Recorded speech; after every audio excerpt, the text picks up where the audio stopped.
SwayamPrabha. Digital India. Educated India.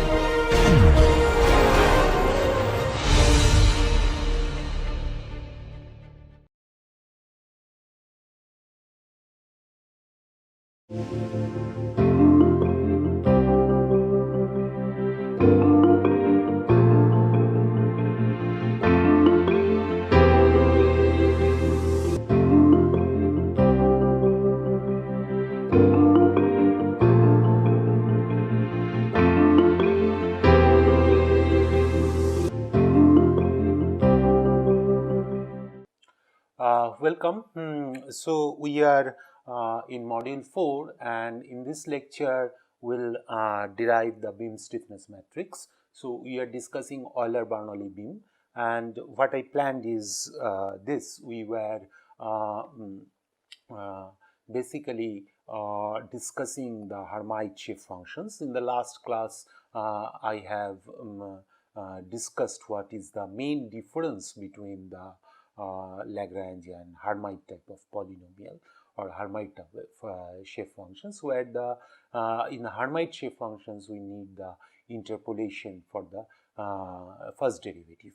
On the other hand, Lagrange polynomial we do not need all those things. So we'll be using the Hermite type of polynomial for beams, because Euler-Bernoulli theory or the beam theory requires slope to be continuous. So now then we'll go for the element stiffness matrix. How the element stiffness matrix is derived?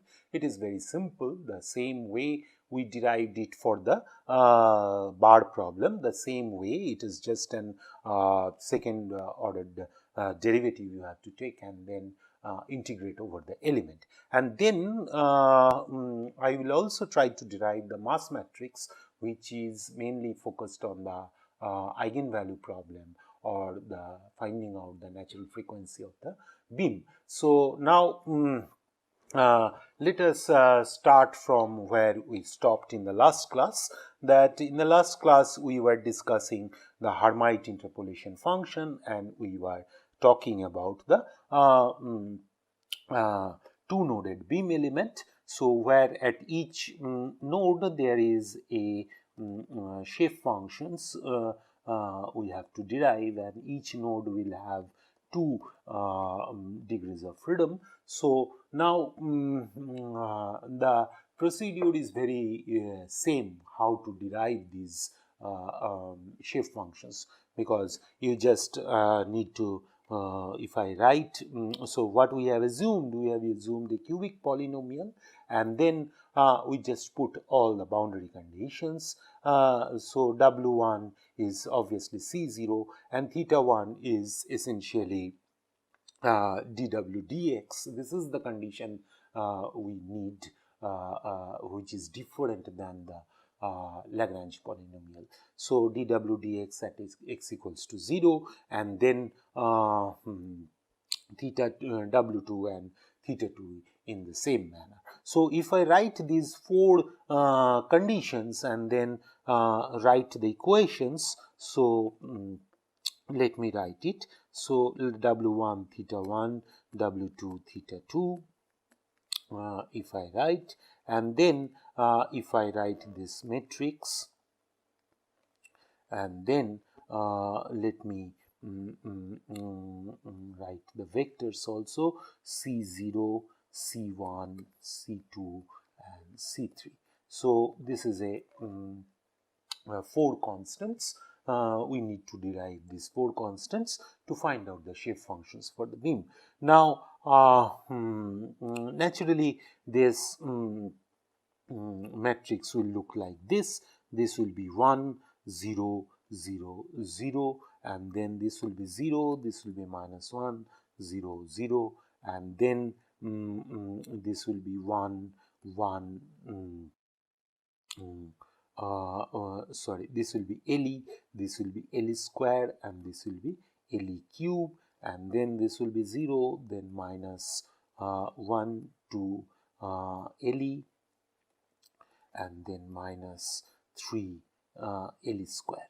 So this is, if I write this equation, then this is nothing but UV, and then this is a matrix which is A, and then this is the constant vector. So if I invert my A, so the constant vectors can be found out. So this is a 4 cross 4 matrix inverse. You can check it. I will write the results, and then I can invert this matrix to find out my constants. So now my if I find out my constants, so now my Wx is essentially I can write out in terms of those constants, that is phi 1 W1 plus phi 2, the theta 1 plus phi 3 W3 W2, and then phi 4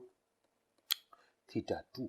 So this you can essentially think of in this form, that is, instead of W1 and theta 1, if I use U1 U2, that also can be written, that is phi 1 U1 plus phi 2 U2 plus phi 3 U3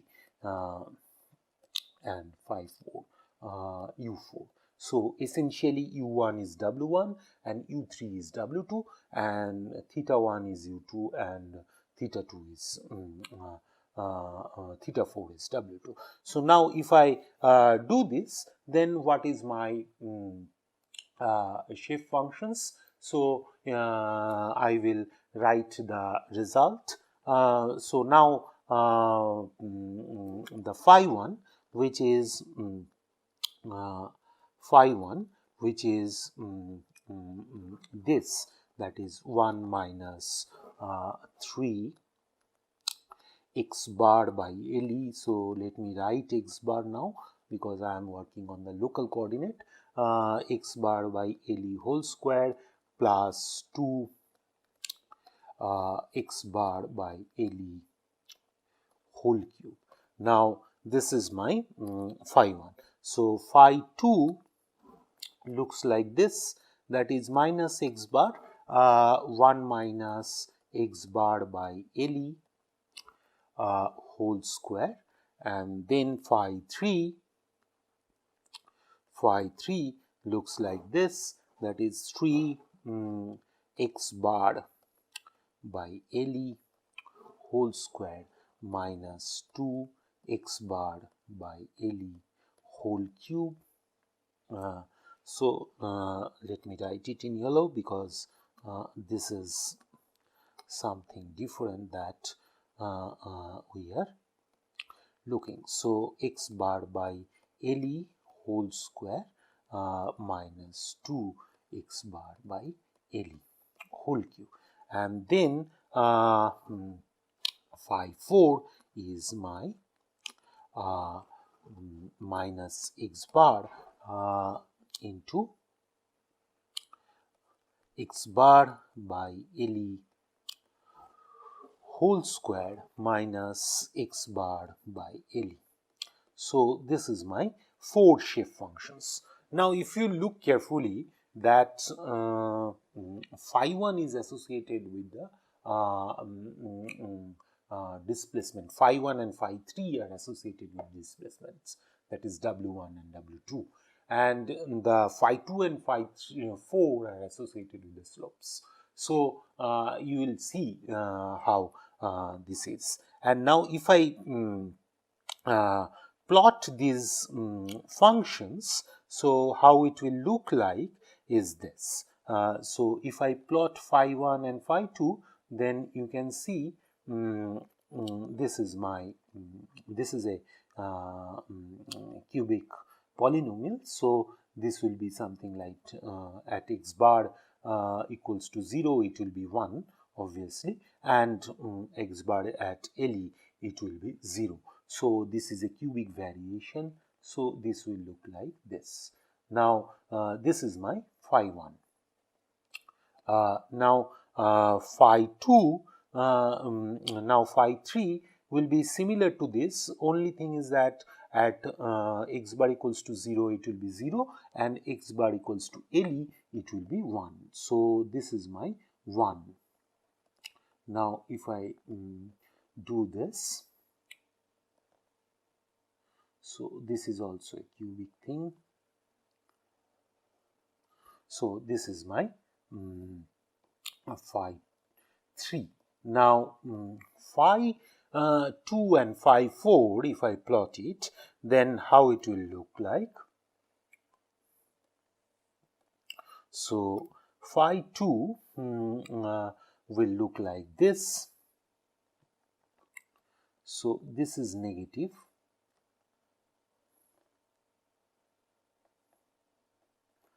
So this is negative, and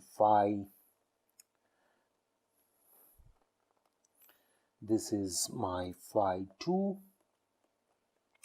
and this is my phi 4. So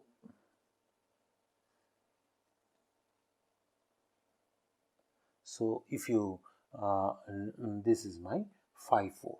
Now if you look carefully these functions, then we will observe that the phi 1 is essentially 1 at x1. So if I now choose the points are like this, that is, this is my 0 and L E. So this is my x1 and this is my x2. Then phi 1 x1 is actually 1. So if I choose any other point and evaluate the phi's, then you will see all phi's are 0. So phi 2 I can write that is that phi I xi or x1 is 0. For this is only for I not equals to 1. So similarly, phi 3 at x2 is 1, and phi I at x2 is 0 when I not equals to 3. So this is when I not equals to 3. On the other hand, phi 2 and phi 4, this we cannot say that at x equals to 0, this is 0 and 1 all the sense. But if I write the derivative of these quantities, that is if I write that is minus, let me use you can verify this, d phi 2 by d phi dx at x equals to x1 is 1, because we need the derivatives to be interpolating. So d phi 2 by dx is 1, but all other d phi and dx is 0 when I not equals to 2. Similarly, minus d phi 4 by dx at x equals to x2 is 1, but all other this is at x equals to x1. So d phi dx at x equals to x2 is 0 when I not equals to 4. So this is the interpolating condition. On the, if you look now, the on the contrary, that interpolating condition of the Lagrange polynomial, that is that phi I is delta ij, is not true here. Here the derivatives are interpolating. So even though this condition is true, phi 2 is not 1. So that is my point. So at phi 2 at x2 need not be 1. So that is my point. So now if you look carefully that phi 2 at node 1, then this is naturally 0, right? So phi 4 is also 0. This is evident from the curve. So this is the same point. Now what it says is that my displacements with these displacements are interpolating, as well as my derivative of the displacements are interpolating. So this is my interpolating condition for the derivatives. So this is the interpolating condition for the displacements. So this condition is there for the Hermite polynomial. So please remember this sharp contrast with the Lagrange polynomial. Now as we have discussed in the last class, that is the Lagrange polynomial, if I want to fit in, then I need 4 nodes. So which only the requirement for which is the continuity of the field variable, not the continuity or the interpolating condition for the first derivative. When we need the interpolating condition of the first derivative, we need the Hermite or different type of polynomial.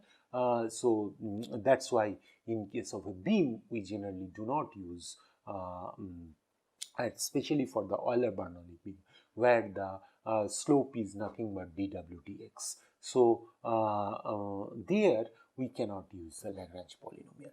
Now once we are done with this, then our weak form, so once we have studied with the properties of the shape functions, and when we are shape functions are ready, then we can just go for the weak form or the standard procedure, that is finding out the stiffness matrices. So our equation which we have derived in the last class, that is our Ke is UE equals to Fe and then QE.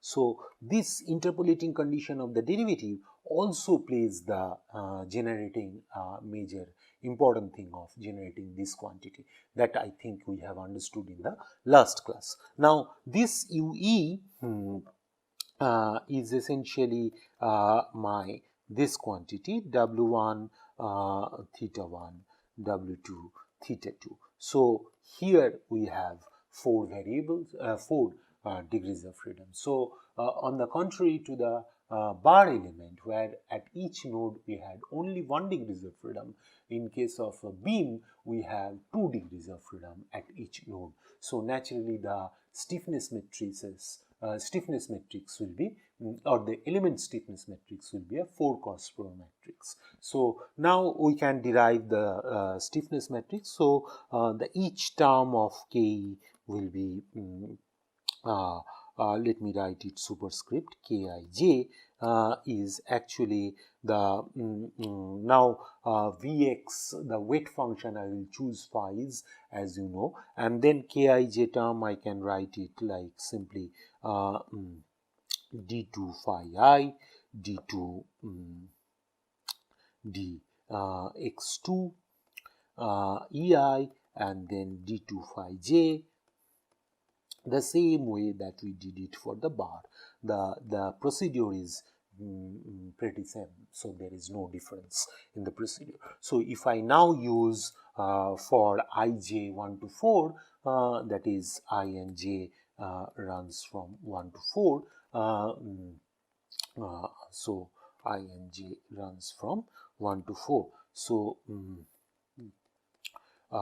then this will give me my stiffness matrix, and obviously the stiffness matrix will be symmetric, and you have generated this stiffness matrix from your matrix structural analysis. So if I write by doing this procedure, so I am not doing this, so obviously this will be over LE. You can use X bar because coordinate shifts are just a constant coordinate shift, so I can use X bar, and if I write in terms of X bar.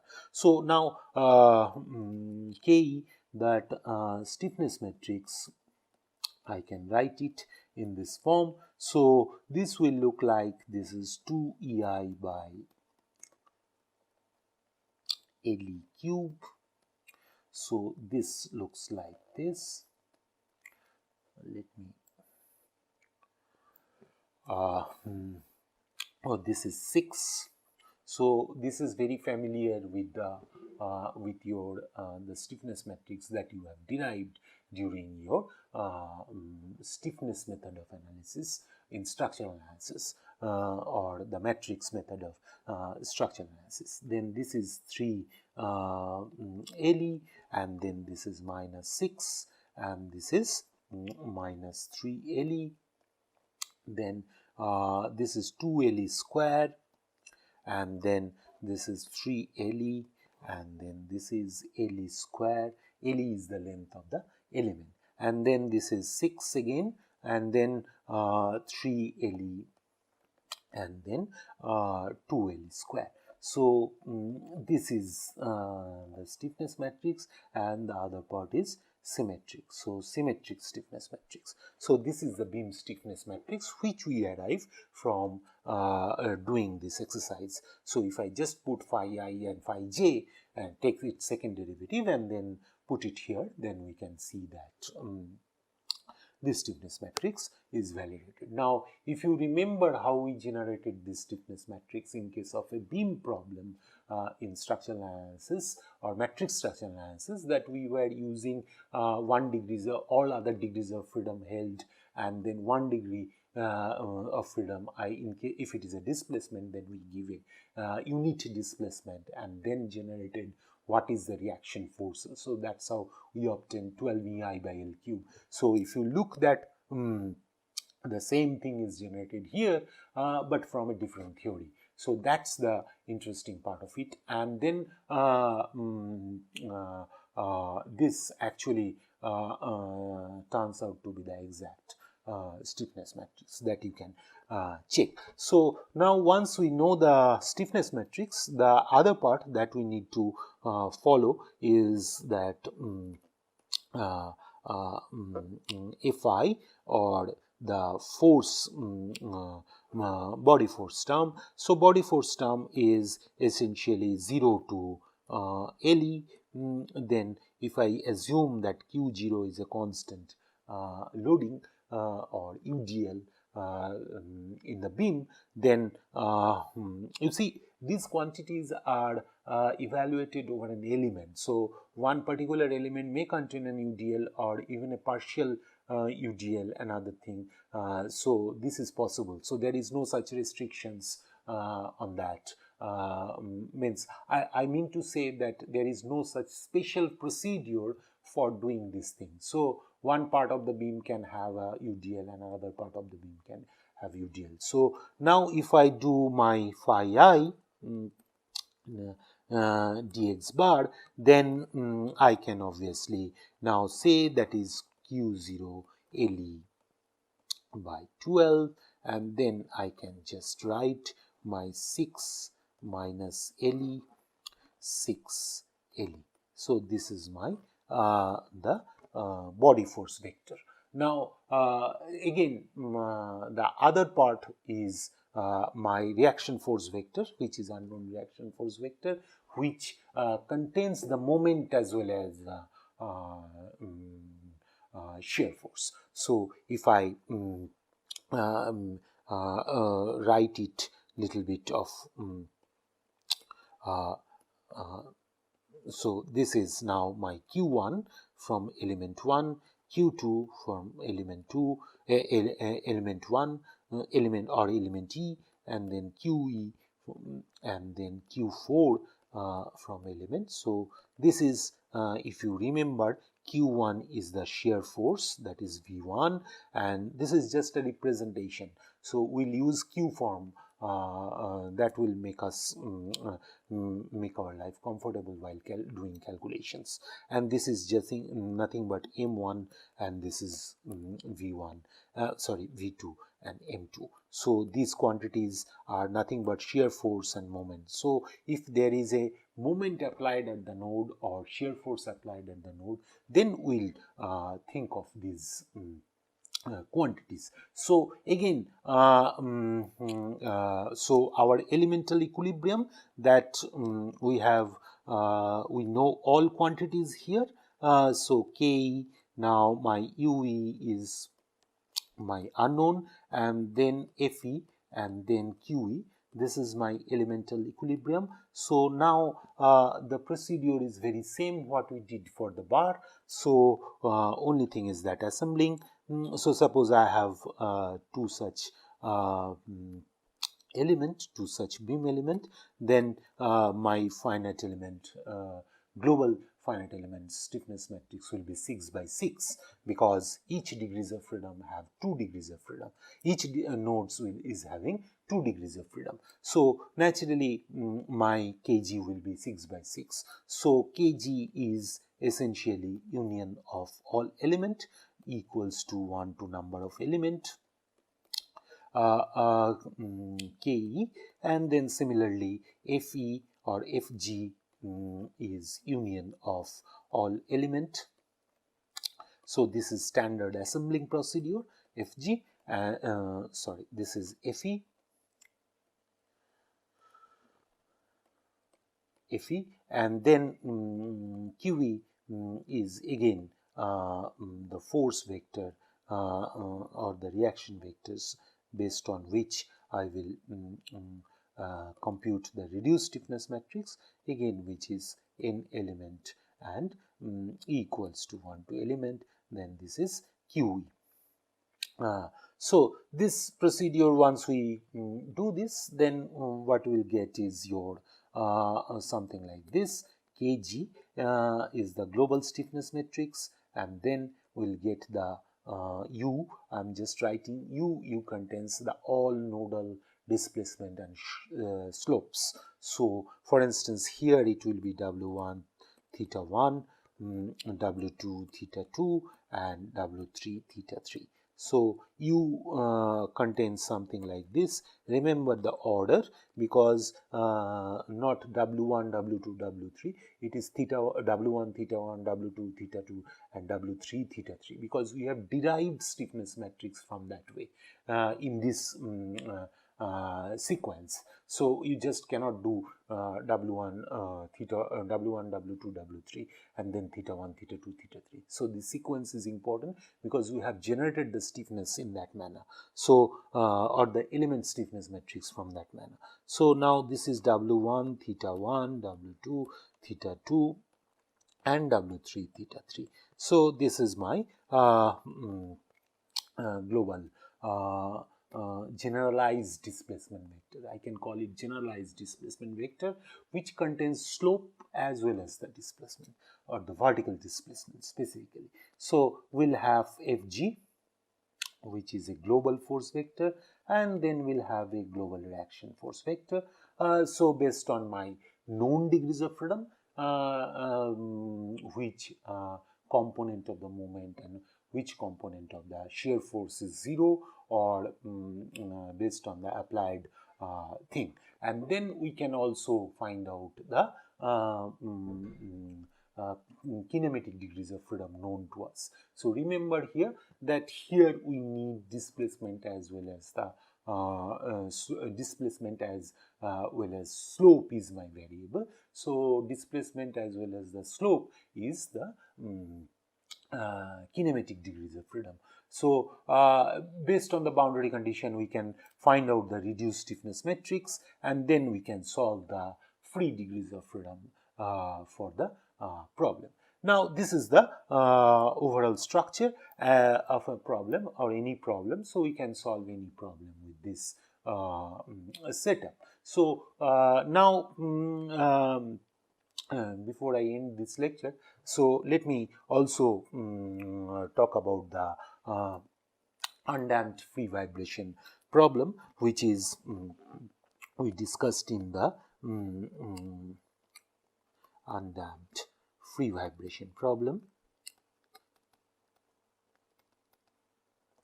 Vibration of beam, so which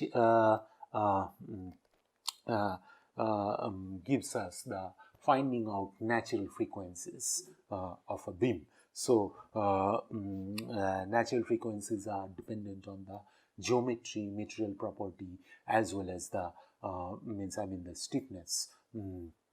Stiffness involves material property and the geometry. So for instance, I is the moment of inertia and also the boundary condition. All three quantities are involved in finding out the natural frequency. So essentially the natural frequency is a intrinsic property of the structure. Remember, it is not a only material property or geometric property. So geometric property includes boundary condition. So it's a combination of both. So now if I do the free vibration problem, then my free vibration equation is nothing but this inertia term. So now I will write partial, because my W will be function of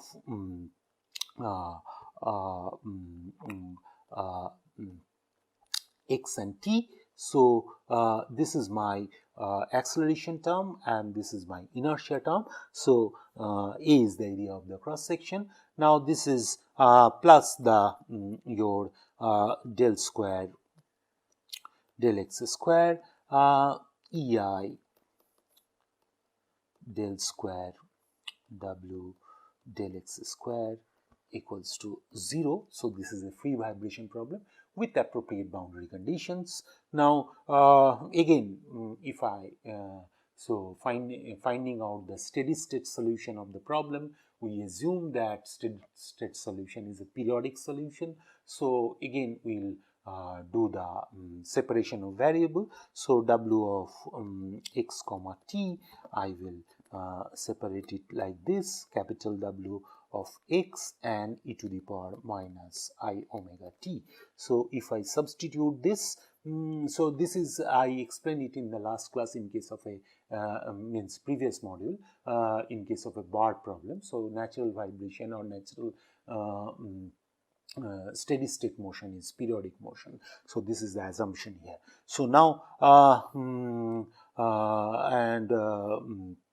and remember that we are not considering damping term also. So this is an undamped system, so which is not realistic obviously. So now if I just substitute it, my equation looks like this. That is, now I will have my d. So I will not use now partial quantities, because my W x is my mode shapes that we are interested in, as well as the omega, the frequency, which is natural frequency of the system we are interested in. So this is EI d2W dx squared. So this is capital W. So remember this, and then omega square rho A. So omega is the natural frequency, E into W. So this is my governing equation with appropriate boundary conditions. This is also a fourth order equation. If you look carefully, then we need fourth order boundary condition. The same procedure, and the weak form of it is same. Only thing is that we'll have now the mass term or the mass matrix term or the inertia term pop up in our equation. So this term, if I use now weight function Vx, then the similar way I did it for the static case or the quasi-static case, then the same this is when the mass or the inertia is involved, then we can the steady state solution can be the weak form can be defined in this way. I am directly writing in terms of your for a single element. So now if I write it, so this is nothing but d2 v dx2 ei d2 capital W dx2, you can use bar, dx. So this is the standard stiffness term that we are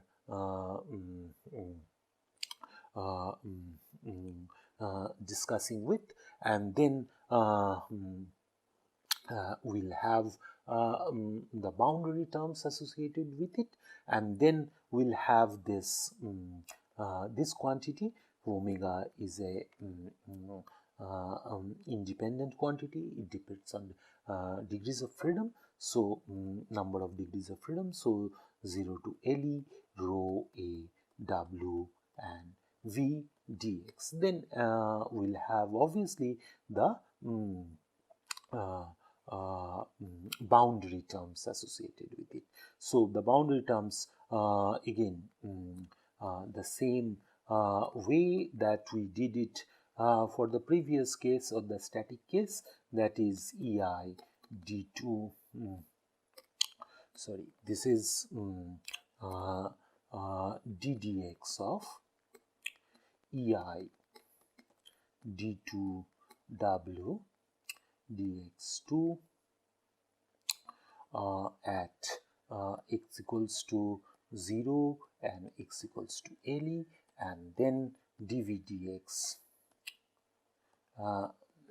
into ddx of sorry, this is EI, so it is moment, so EI d2w dx2, that is at x equals to 0 and x equals to LE, that has to be 0. So this is my equation. So now this equation is pretty same what we have done for the static case. Only difference is this term. So this term is obviously it will generate the mass matrix, and this will give me my stiffness term.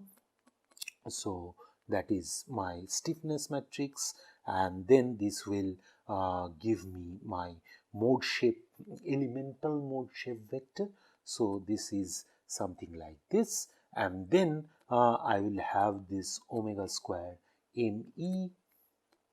So now again this will be multiplied by mode shape vector, and this term will be finally 0 if you put the because there is no external force on it. So unless there is a spring type of thing which we include into the stiffness thing, so we can solve one problem with that. So something like this 0 will appear. So this is my free vibration equation over an element, discretized free vibration equation over an element. So the stiffness matrix is pretty same because the weak form or the bilinear form is same. So if I choose the beam shape functions, two noded beam shape functions, stiffness matrix will be really same. And then this is my mass matrix. So only thing is that we have to derive the mass matrix, and this is now the eigenvalue problem as I explained in the last class. That is